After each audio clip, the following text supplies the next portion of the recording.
नमस्कार, स्वागत है साहित्यिक झरोखा चैनल पर। आज हम करेंगे प्रेमचंद की एक प्रसिद्ध कहानी नशा। नशा एक मर्मस्पर्शी कहानी है, तो आइए इसके पात्रों और कथानक के माध्यम से इस कहानी को जानने का प्रयास करते हैं। सबसे पहले अगर इस कहानी के कथानक की बात करें तो इस कहानी में एक गरीब विद्यार्थी पर वैभव और ऐश्वर्यपूर्ण जीवन का नशा चढ़ने और उतरने का स्वाभाविक चित्रण किया गया है।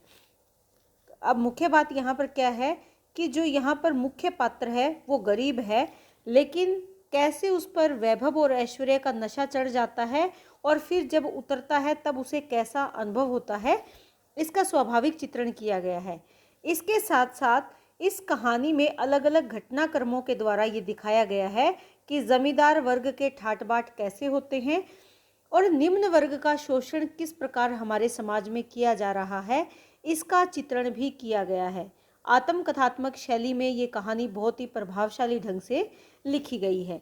इसमें जो प्रमुख पात्रों की अगर हम बात करें तो इसमें दो प्रमुख पात्र हैं, एक तो लेखक और दूसरा लेखक का मित्र ईश्वरी। जो लेखक है ये एक गरीब क्लर्क का बेटा है जो इलाहाबाद के एक छात्रावास में रहकर पढ़ाई कर रहा है। इसके साथ ईश्वरी भी पढ़ता है। ईश्वरी एक बड़े जमींदार का लड़का है। दोनों दोस्त हैं। अमीरी गरीबी को लेकर दोनों आपस में बहस करते रहते हैं। लेखक जमींदारों की बुराई करता है तो जो ईश्वरी है ये जमींदारों का पक्ष लेता है। लेखक के तर्कों के सामने ईश्वरी हार भी मान जाता है, किंतु ईश्वरी लेखक की ये सब बातें उसे बुरी नहीं लगती। लेखक ये सोचता है कि अगर वह भी ईश्वरी के स्थान पर होता तो उसमें भी वही अवगुण उत्पन्न हो जाते जो किसमें है, ईश्वरी में है। यानी लेखक और दोनों में जब बहस होती है तो दोनों एक दूसरे की बात का बुरा नहीं मानते, क्योंकि दोनों को पता है कि जो जिस स्थान पर या जिस वर्ग से संबंधित है उसको वैसा लगना स्वाभाविक है। दशहरे की छुट्टियां आ जाती है। लेखक घर नहीं जाना चाहता क्योंकि उसके पास किराए के पैसे नहीं थे। वो ईश्वरी के एक बार कहते ही उसके घर जाने के लिए तैयार हो जाता है। गाड़ी को रात को जाना था, परंतु वे शाम को ही स्टेशन पर पहुंच जाते हैं। दोनों जो दोस्त हैं शाम के समय स्टेशन पहुंच गए। वहां उन्होंने रिफ्रेशमेंट रूम में भोजन किया। भोजन करते समय जो भोजन बनाने वाले खानसामा थे उन्होंने ईश्वरी का खूब आदर सत्कार किया, किंतु लेखक की ओर कोई खास ध्यान नहीं दिया। ईश्वरी ने उन्हें 50 पैसे टिप के रूप में दिए। वह खानसामों के अदब की खूब प्रशंसा करता रहा तथा घर के नौकरों को जी भर के कोसता रहा। ये बात सुनकर लेखक ईश्वरी से कहता है कि यदि तुम घर के नौकरों को भी 8 आने टिप में दे दो तो वे भी ऐसा ही करेंगे। और ऐसे बातें करते करते गाड़ी आने का समय हो गया। गाड़ी आ गई। वे दूसरे दर्जे के डिब्बे में बैठे। लेखक ने ऐसे सुखद सफ़र का आनंद प्रथम बार उठाया था। प्रातःकाल गाड़ी कहाँ पहुँच गई? मुरादाबाद पहुँच गई, जहाँ उन्हें जाना था। मुरादाबाद जाने के बाद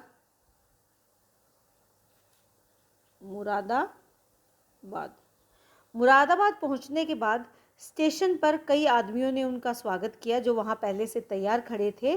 2 भद्र पुरुष रियासत अली और राम हर्रख तथा 5 बेगार थे।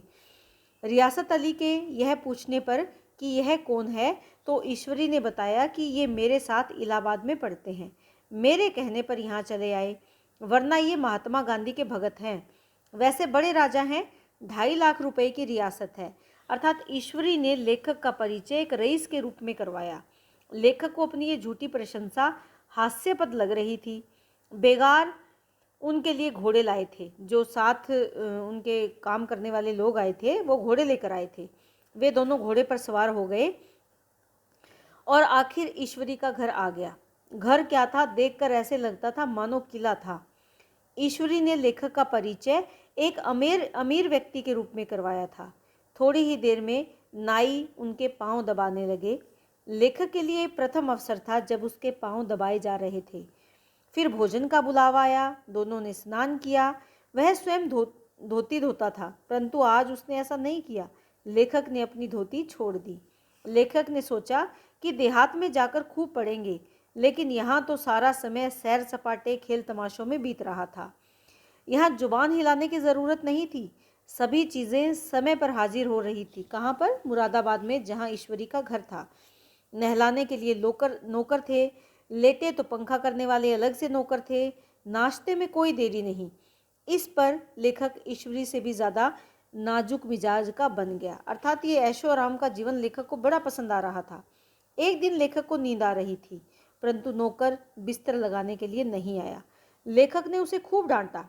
इसी प्रकार शाम को भी लैंप जलाने के लिए जब देर हो गई तो रियासत अली की खूब खिंचाई की। वहाँ एक ठाकुरी था जो गांधी जी का परम भक्त था। उसे भी लेखक ने झांसा दिया कि जब स्वराज्य आने पर जमींदारी खत्म हो जाएगी तब वह उसे अपना ड्राइवर नियुक्त कर लेगा। उस दिन ठाकुरी ने खूब भांग पी और अपनी पत्नी को खूब पीटा तथा महाजन से भी झगड़ा किया। तो ये झांसा किसको दे रहा था? वो ठाकुरी को दे रहा था, जो ठाकुरी गांधी का भक्त था या गांधी जी के वो भक्त थे या उनके विचारधाराओं पर चलने वाले थे। अब छुट्टियां खत्म होने को आ गई। इलाहाबाद लौटने का दिन आ गया था। कई लोग उन्हें स्टेशन पर छोड़ने आए। लेखक चाहता था कि वह भी उन्हें कुछ इनाम दे, लेकिन लेखक के पास पैसे कहाँ थे। गाड़ी में बहुत ज़्यादा भीड़ थी। किसी तरह वो तीसरे दर्जे के डिब्बे में सवार हो गए। डिब्बा लोगों से ठसाठस भरा हुआ था। उस डिब्बे में सभी तरह के लोग थे। कुछ लोग अंग्रेजी शासन की प्रशंसा कर रहे थे। उसमें एक आदमी अपनी पीठ पर सामान की गठरी लादे खड़ा था। उसे कहीं सीट नहीं मिली। डब्बे में बहुत ज़्यादा गर्मी होने के कारण वह बार बार दरवाजे पर आकर खड़ा हो जाता था। आते जाते उसकी गठरी लेखक की नाक से रगड़ जाती थी। लेखक को गुस्सा आ गया। उसने अमीरी के नशे में चूर होकर उस यात्री के मुंह पर दो तमाचे जड़ दिए। वहां बैठे लोगों ने लेखक को खूब भला बुरा कहा। एक ने कहा, कोई बड़ा आदमी होगा तो अपने घर का होगा, मुझे इस तरह मार के तो दिखा दे। वास्तव में उस यात्री का इतना बड़ा दोष नहीं था जितनी बड़ी सजा उसे लेखक ने दी थी। लोगों ने व्यंग्य किए, कटाक्ष किए। क्या अमीर होकर आदमी इंसानियत खो देता है? वहां बैठे सभी लोग कुछ न कुछ कह रहे थे। तभी ईश्वरी ने अंग्रेजी में लेखक को फटकारते हुए कहा, तुम कैसे मूर्ख हो श्रीमान। तब लेखक को अपना नशा उतरता हुआ अनुभव हो रहा था। उसे लज्जा का अनुभव हो रहा था कि किस प्रकार उसने एक साधारण व्यक्ति के साथ ऐसा बुरा बर्ताव किया है। इस कहानी के कथानक से जो चीज़ें सामने आती है, कहानी में जो विशेष बातें हैं, एक तो यहाँ पर जमींदारी प्रथा का वर्णन किया गया है कि आम आदमी के लिए जमींदारी प्रथा कितनी घातक है। ये एक कठोर सत्य है, हमारे समाज की कड़वी सच्चाई है। दूसरा, अगर हम देखें तो जो खान सामे लेखक और ईश्वरी के साथ व्यवहार करते हैं, उससे ये पता चलता है कि दुनिया किसकी कदर करती है, जिसके जेब में पैसा होता है। उनके साथ वैसा ही व्यवहार किया जाता है, क्योंकि खान सामों ने ईश्वरी पे तो पूरा ध्यान दिया, लेकिन लेखक की तरफ वैसा ध्यान नहीं दिया।